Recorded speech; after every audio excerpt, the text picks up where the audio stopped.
We're not against rap. We're not against rappers. But we are against those. Something big about to happen. I hear the beat tapping. We some fly rhyming felines rapping on the track. Better yet, grab a gat, cause we hot like Enzo. Doors closed, windows up, cause that's the way we like to ride. Windy City hitting. Check mic 1 2 1 2. We live, baby. What's up, Chicago? And welcome back to Speak Your Mind Radio, episode 609, season 17. I'm your hostess with the mostest, Queen Star, aka MzHipHop. And thank you so much, guys, for tuning in. I really appreciate all y'all. If you want to be on the show, email me at speakyourmindradio2021@yahoo.com. And y'all, the wait is finally over, okay? Oh my God. J. Cole released The Fall Off with a full list of hidden features. It's here, and this frame of work is intended to be J. Cole's final album. The double album is designed as a final chapter to his career, bringing his musical journey full circle from his debut mixtape, The Come Up. So this isn't a Michael Jordan NBA retirement we're talking about here, where Jordan came back a second time. And not even a Jay-Z move when he announced his retirement from music in 2003 with the release of the Black Album and his farewell concert in Madison Square Garden. He also came back to music in 2006. Speaking of which, the Jay-Z and the J. Cole tension was stemming from the beginning. When Cole felt frustrated by the pressures to create mainstream hits, you know?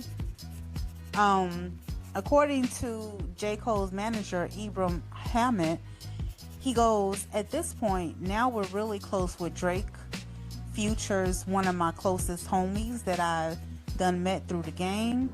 Nico, Chubbs, all those guys. So they pull up and we're having a conversation. Me, Cole, Drake, and Future. I don't know who else was there, a couple more people. So then Jay walks in and sees all of us together, and he goes, 'Yo,' and he looks at Drake and says, 'Yo, give the boy one,' and points at Cole, as to say, basically, give him a hit. Eve says, 'I even remember Future's face like, that's embarrassing. Hell yeah, that was embarrassing. This happened in LA during the Two Kings Dinner All-Star Weekend party, like they do every year, you know. So that was all transcribed in the inedible audio series, which is about J. Cole's career, which explains his verse on Disc 2, Track 2, when Cole says, 'On cloud 9, now I'm signed to my hero, one of the so-called kings of this rap thing that I swear to usurp.' Now, although Cole idolized and respects Jay-Z, he claims that he still wants to do it on his own. He wanted Jay to look at him more as a peer than a little brother. I understand that. So, back to J. Cole, The Fall Off, hidden features. Future is actually listed as well as Tim's, Erykah Badu, Burna Boy, and Westside Gunn. And I'm going to get into some of my favorite tracks, y'all. But first, I want to give a little insight into the cover art of The Fall Off. The front and the back cover are photographs that J. Cole took when he was just 15 years old.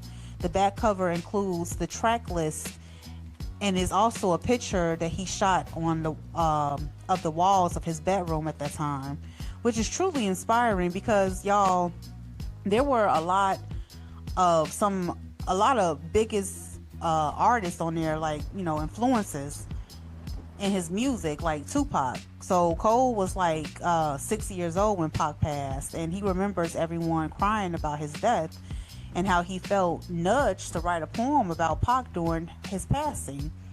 Cole was always a peacemaker, so when the beef happened with Pac and Biggie, it transformed him, you know, which is why he didn't want any parts of the Kendrick Lamar and Drake beef. They were all friends and called themselves the Big Three. But Cole didn't want to go down that road like Pac and Biggie did. You know, he chose his sanity over, beef. Do y'all remember that beef that he had with Lil Pump back in 2018? That shit was so funny. Oh my God. Pump so young, 17, 18, talking about F Drake. I mean, not Drake. I'm sorry. F Cole, this, that, and the third. And they're going back and forth on diss tracks, and, Lil Pump ain't with that lyrical shit type thing. So Cole was like, okay, let's have a sit down talk. And they talked about an hour on camera. You would have thought the shit was AI because the way they were going back and forth with each other. But J. Cole was trying to be the bigger person and show him that you can't continue down this route of, making music without respecting those that come before you. So that was dope to me. You know what I'm talking about? Yeah. So now, while the Fall Off released today on February 6, 2026, fans discovered an alleged J. Cole burner account on IG where the artwork for the Fall Off was posted as early as March of 2020. That was during COVID. That's when everybody was at their most creative peak. Businesses were getting started and, ideas were flowing. It was an incredible feeling working from home, Now, the post shows photos of J. Cole's first makeshift studio setup with his mom that his mom bought him, signifying the album was established years in advance, hidden in plain sight for a long-awaited project, which is pretty cool. Now, if you made it this far into the episode, congratulate yourself. I appreciate you, because now it's time to talk about MzHipHop standout tracks on J. Cole's The Fall Off. Let's go. Yo, my phone literally was overheating yesterday. Like, I'm talking about, it was overheating so much that it just dropped out the bed, Now, J. Cole's The Fall Off, it dropped here in Chicago at 11 p.m. Central Standard Time, which was midnight for us in the Midwest. So we really got a special treat. Now, the honorable track I want to talk about would be J. Cole's Life Sentence. On this track, Cole delivers one of his most personal reflections of love, loyalty, and commitment. It's a letter framed to his longtime partner. The track traces their relationship from childhood innocence through fame, temptation, and hard-earned maturity. Yeah. And if you didn't catch the DMX sample, you've probably been living under a rock. That DMX sample was from How's It Going Down featuring Faith Evans. That was dope. Cole has interpolated so many classics on the Fall Off, starting with more tracks like I Love Her Again, sampling Common's song The Light, and Cole's track The Villas with Outkast single Elevators, Me and You, and Cole's record Man Up, which features another classic hit by Marvin Sapp, Never Would Have Made It, and Jenny from the Block. I thought that was cool. And don't forget about the song Old Dog, which interpolates the single 24s by T.I. Yeah.